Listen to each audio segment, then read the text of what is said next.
这是关于外婆的故事，而故事中或多或少存在遗憾。小时候总是被命令给外婆送饭，她像很多老人一样会忘掉很多事情，会呆呆地坐在椅子上，甚至有的时候连饭都忘记吃。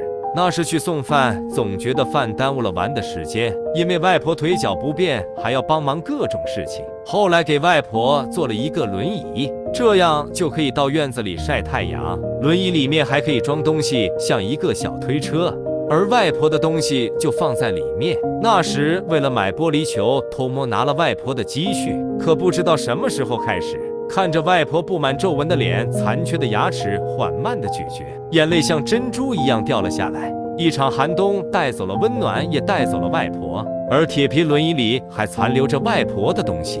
妈妈说，遗憾当时太忙，忘记对外婆的陪伴。生活充斥着很多遗憾，所以在时要记得珍惜。